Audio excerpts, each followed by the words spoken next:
Mic check 1 2 1 2. What's good, YouTube? Y'all know what it is, man. This your boy Tank be chopping, back with another haircut tutorial. Check it out, man. We are gonna be doing a modern mullet. Check it out, man. I am using that new unknown clipper, but nonetheless, jumping straight into this video. As you can see, I'm taking my number 4 guard, and what I'm doing is I'm debulking the area that I want the mullet to be at, right? So we're just taking that number 4 guard, debulking the sides, coming up to about the parietal ridge area, and then floating off the head.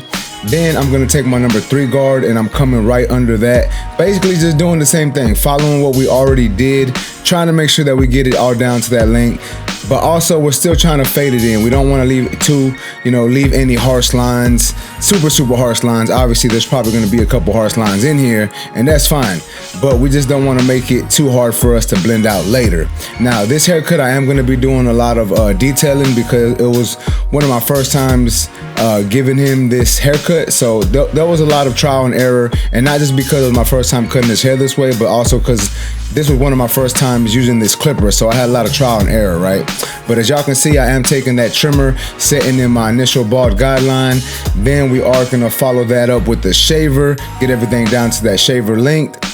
Now I'm taking the clipper with my lever open, setting in another section, but we're still following that same shape. Yes, we're coming behind the ear a little bit, and we are gonna blend that section out by closing our lever little by little, working our way down. Once that is done, I'm gonna take my number 1 guard.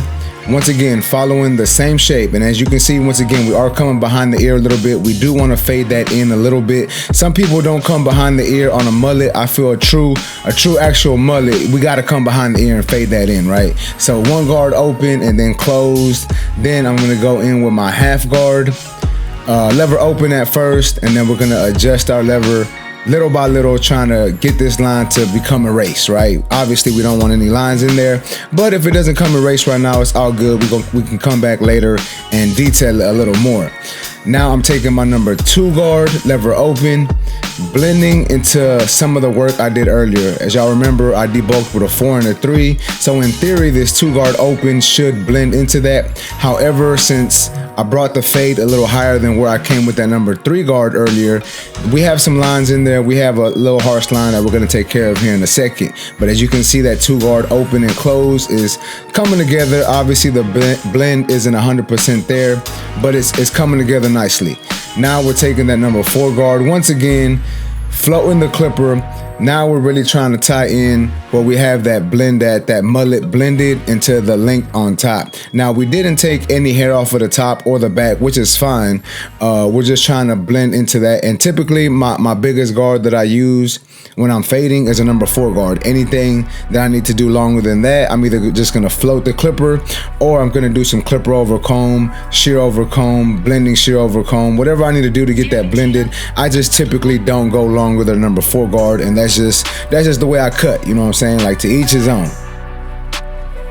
But once we get that done with that number 4 guard, we're gonna go back in with the number 3 open, or I'm sorry, with the number 3 closed.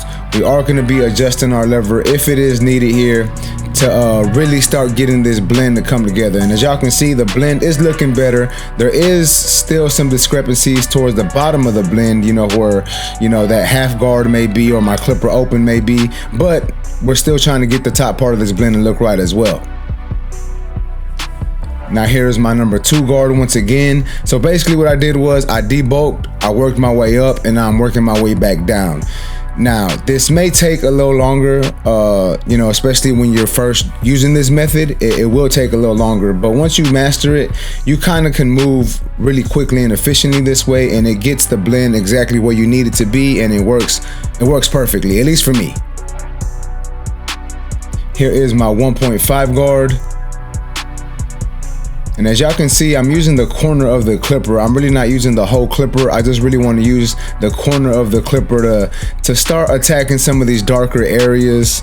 Anywhere where I see that, is darker that I want to bring down a little bit, I'm using the corner of that clipper and the corner of that guard. And now we revert it back down to the 1 guard, still doing a lot of corner blending, right? We want to use the corner a lot, and the thing about the corners using corners is just a little more precise when it comes to like certain areas of a blend. So if you have like a dark spot in one certain area, you use that corner, it should take it out, right?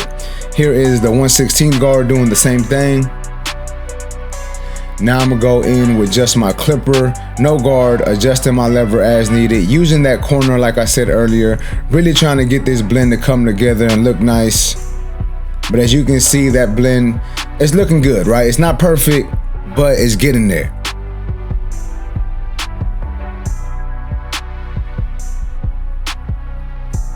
And as you can see, we're doing a lot of lever play, a lot of corner blending, you know, really just trying to get everything nice and tight, nice and blended. Then we're gonna fade in that beard a little bit. Then we're gonna take the beard down with a number 4 and then a number 3 guard. We're just gonna blend the beard down to that number 3. Once we got the beard down to the number 3, we're gonna continue to blend this in. I am using a 1.5 guard right here, open and then closed. And then after that, I'm taking my 1 guard, open and then closed. And then I'm gonna do a little bit of clipper over comb towards the top of this haircut. As you can see, he has some longer hair on top, and that's fine. We just gotta figure out what part of the hair we wanna comb forward and what part of the hair is coming down to the side. So once you figure that out, it's really easy to do. Once we finish that off, I'm gonna go back in and do a little more detail work, 4 guard, 3 guard, 1.5 guard, basically wherever guard I feel is necessary. Like once you've cut hair for a while, you can kind of tell like, all right, this section is gonna be a number 4 guard. This dark spot right here is probably gonna be a 1 guard open. So once you've been doing this long enough, you kind of understand what guards need to go where. Now we're gonna go ahead and line up my client using the unknown trimmer. And I'm not gonna lie, man, this trimmer, it's decent. It doesn't line up as sharp as I would like it to, but as you can see, it is lining up. It's just making me work a little bit for it, you know what I'm saying? And that's perfectly fine. Like I said, I was putting this trimmer and this clipper to the test because I was doing a review on this tool. So, you know, it happens like that sometimes, but nonetheless, we still got a good product. As you can see, the blend looks nice and blended. As you can see, the lines are coming together on the beard trim and the lineup. So no major issue here. It gets the job done, and that's really all that matters, right? Now we're lining up the bottom of my client's beard. Then we're taking off all that excess hair. And just for reference, guys, a lot of times under the neck area, under the chin, I take it off with a trimmer and then I follow it up with a shaver. It's rare that I use a straight edge razor on the bottom of my client's neck area. I notice a lot of my clients and a lot of clients in general tend to get really irritated and really red down there. So a lot of times I just use the shaver, and that's just what I do, right? You don't have to do that, but you know, you can. Now I'm gonna go in and do a little bit of blending shear over comb just to make the blend look a little softer. Really get rid of any dark spots that's there. Really just try to make the sides tie into the top. And as you can see, I'm combing some of the hair forward and some of it down. And once again, that goes with trying to figure out what hair goes forward and what hair is supposed to come down. So like I said, once you figure that out, it's really easy to you know, use the blending shear over comb method.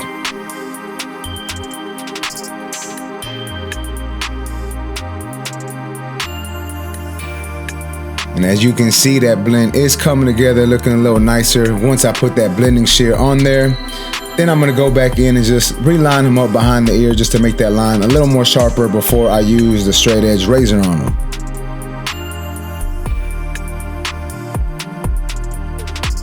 And like I told you earlier, I was gonna use the shaver, and this is typically a technique I like to use.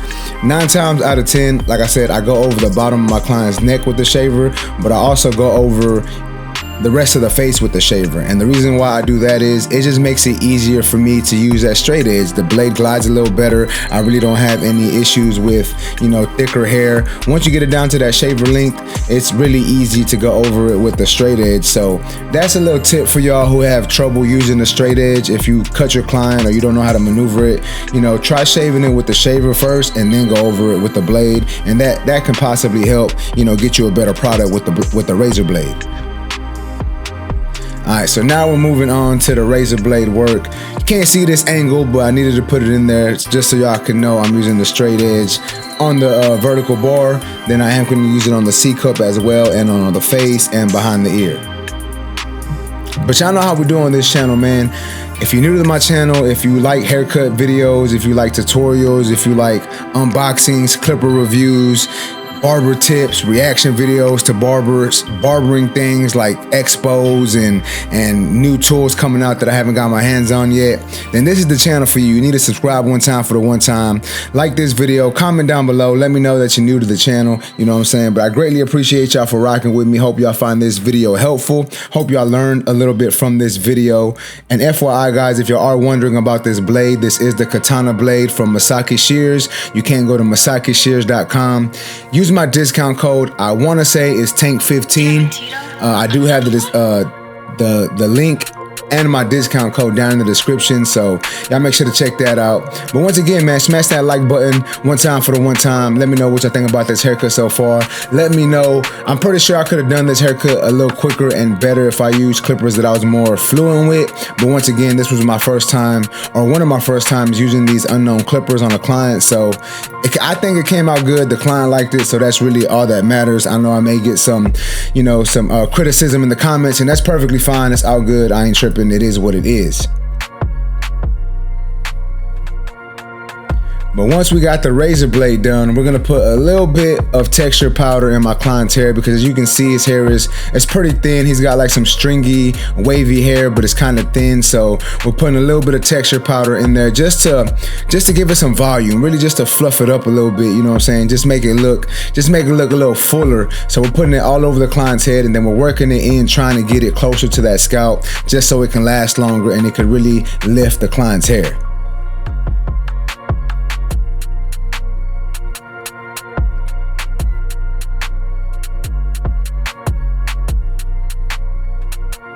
But check it out, man. This is the finished product. Y'all let me know what y'all think about this haircut down in the comment section. If y'all like this video, please make sure to smash that like button. Also, if you're new to my channel, make sure to subscribe one time for your boy. Remember, guys, if you're in the Houston, Texas area and want a haircut from your boy, you can go to my website, tankbchoppin.com. You can book there. If you want any discount on tools, you can go to fwbarbersupply.com. Use my discount code Tank10 on that website to save yourself some money. But once again, man, y'all let me know what you think about this haircut. I appreciate y'all for watching. Until next time, let's go.